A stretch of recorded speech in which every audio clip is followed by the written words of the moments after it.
بلوچستان حکومت نے شہریوں سیاسی جماعتوں کے احتجاج کے لیے شہر کی مصروف شاہراہوں پر احتجاج کی بجائے شہر کے بیچوں بیچ ریلوے ہاکی گراؤنڈ مختص کیا تھا، لیکن مظاہرین اور سیاسی جماعتوں نے حکومتی ہدایات کو ہوا میں اڑا دیا ہے۔ کیمرہ مین اکمل راجر کے ساتھ ندیم کوثر، جیو نیوز، کوئٹہ۔ ضلع ہنگو کے محلہ پریم نگر میں اقلیتی برادری اور مسلمان صدیوں سے ایک ساتھ بھائیوں کی طرح زندگی گزار رہے ہیں۔ اس گاؤں میں مسجد بھی ہے، چرچ بھی ہے، مندر بھی ہے اور گردوارہ بھی، جہاں تمام افراد مذہبی آزادی کے ساتھ عبادت کرتے ہیں۔ اسار الحق قاسمی کی رپورٹ دیکھیے۔ ضلع ہنگو کی مضافات میں واقع محلہ پریم نگر میں 1 صدی سے زائد عرصے سے اقلیتی برادری سکھ، عیسائی، ہندو اور مسلمان ایک ساتھ پرامن اور باہمی احترام پر مبنی زندگی گزار رہے ہیں۔ اس گاؤں میں تمام مذاہب سے تعلق رکھنے والے افراد ایک دوسرے کے ساتھ دکھ، درد اور خوشی میں برابر کے شریک ہوتے ہیں۔ پٹھانوں کی طرح ہمارا رہن سہن ہے، غم خدی ہمارے پشتوں کے لیے، اور ہمارے ساتھ جو دیگر کمیونٹی میجورٹی کے لوگ ہیں ہمارے دکھ تکلیف ہمارے ساتھ شرکت کرتے ہیں۔ پریم نگر ہنگو میں مسجد کے ساتھ ساتھ سکھوں کے لیے گردوارہ، عیسائیوں کا چرچ اور ہندوؤں کا مندر بھی موجود ہیں، جہاں پر سب باسی اپنی اپنی عبادت گاہوں میں مذہبی آزادی کے ساتھ عبادت کرتے رہتے ہیں۔ عبادت میں ہمیں پوری آزادی ہے مذہبی، کسی قسم کی کوئی رکاوٹ، کسی قسم کی کوئی ایسی بات نہیں ہے۔ ہنگو پریم نگر میں تمام مذاہب کے باسیوں کا بھائی چارے کے ساتھ رہن سہن مذہبی رواداری کا اعلیٰ مثال ہے۔ کیمرہ مین عصمت اللہ کے ساتھ اسار الحق قاسمی، جیو ٹی وی، ضلع ہنگو۔ چھٹا کے علاقے مکلی میں 912 ایکڑ پر محیط ایشیا کے سب سے بڑے قبرستان میں مقبرے اور تاریخی قبریں محکمہ آثار قدیمہ کی عدم توجہی کے باعث زمین بوس ہو رہی ہیں۔ صورتحال بتا رہے ہیں شاہد صدیقی۔ جی میں اس وقت یونیسکو کی ہیریٹیج لسٹ میں شامل ایشیا کے سب سے بڑے شہر خاموشہ مکلی میں موجود ہوں۔ 912 ایکڑ پر محیط مکلی کا یہ شہر خاموشہ محکمہ آثار قدیمہ کے حوالے ہے۔ یہاں پر 1 لاکھ سے زائد جو ہے چھوٹی بڑی قبریں ہیں، اس کے علاوہ 70 بڑے مقابر اور 400 ایسی قبریں یہاں بنائی گئی ہیں جو زمین سے اوپر پلیٹ فارم پر بنائی گئی ہیں۔ لیکن اس وقت صورتحال انتہائی ہمیں جو ہے تشویشناک نظر آتی ہے۔ ان قبروں کی حالت جو ہے انتہائی مخدوش ہے، بڑے بڑے مقابر جو ہیں وہ زمین بوس ہوتے جا رہے ہیں۔ لیکن 18ویں ترمیم کے بعد جو ہے محکمہ آثار قدیمہ جو ہے صوبائی حکومت کے حوالے کر دیا گیا ہے، لیکن صوبائی حکومت کی جانب سے اس یونیسکو کی ہیریٹیج لسٹ میں شامل ایشیا کے اس سب سے بڑے قبرستان کے لیے کوئی خاطر خواہ اقدامات نہیں کیے جا رہے ہیں۔ جی ناپا کراچی میں شائقین کے لیے ایک منفرد کامیڈی ڈرامہ بڈھا مر گیا کیا پیش کیا جا رہا ہے۔ ولید احمد کی رپورٹ دیکھیے۔ معروف امریکی مصنف نیل سائمن کے مشہور ڈرامے دی سن شائن بوائز سے ماخوذ کھیل کو سمینہ نذیر نے اردو میں ترجمہ کیا اور اسٹیج پر ڈھالا ہے۔ کہانی 2 مزاحیہ فنکاروں کے گرد گھومتی ہے جو اپنے وقت میں بے حد مقبول تھے، مگر اب ایک ریٹائر ہو چکا اور دوسرا مختلف چیلنجز کا سامنا کر رہا ہے۔ سگریٹ پھونک رہا تھا، یہ پہاڑ کی چوٹی پر اپنی قبر کھود رہا، کون تھا تمہارے ساتھ؟ میں مسٹر مت بہت تم میرا نام لے سکتے ہو۔ مسٹر کوئی غلیظ لفظ تو نہیں ہو جاتا ہے، غلیظ لفظ تم زیادہ کرتے ہو۔ معاف کر دیجیے، ریہرسل کر لیں۔ یہ ہے ڈاکٹر۔ ڈرامے میں 2 بوڑھوں کا مرکزی کردار سہمان غازی اور 7 فریدی نے نبھایا۔ کھیل نے شرکا کو زندگی کے بدلتے رنگوں کے بارے میں آگاہ کیا۔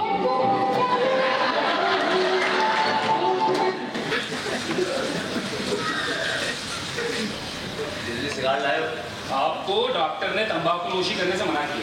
کھیل میں بہت ساری ہنسی، قہقہے، نوسٹالجیا، پی ٹی وی، اے خدا میرے ابو سلامت رہیں اور عالمگیر کے گانے، بہت کچھ، بہت مزیدار چیزیں ہیں۔ فنکاروں کی شاندار اداکاری، مکالموں کی برجستگی اور کہانی کی گہرائی نے شائقین کو اپنی طرف کھینچ لیا۔ مجھے بہت اچھا لگا، بہت فنی شو ہے، بہت ڈفرینٹ ہے۔ جو ہماری نئی جنریشن ہے ان کے اندر دوبارہ سے اس طرح کے تھیٹرز اور شوز سے جو ہے دوبارہ سے ان کے اندر انٹرسٹ ڈیولپ ہو رہا ہے، تو آئی تھنک ایسے اور چیزیں جو ہے وہ ہونی چاہیے یہاں پہ۔ تو آپ کا کلچر ریوائیو ہو رہا ہے۔ آئی ڈونٹ تھنک اب کی جنریشن ایسی ہے جو کہ ایک 80s اور 90s کا ماحول ہو اور وہ والے ٹیلی فونز ہوں، اور آپ آج بیٹھ کے وہ پرانا زمانہ اس سب چیزیں وہ لینگویج انجوائے کریں.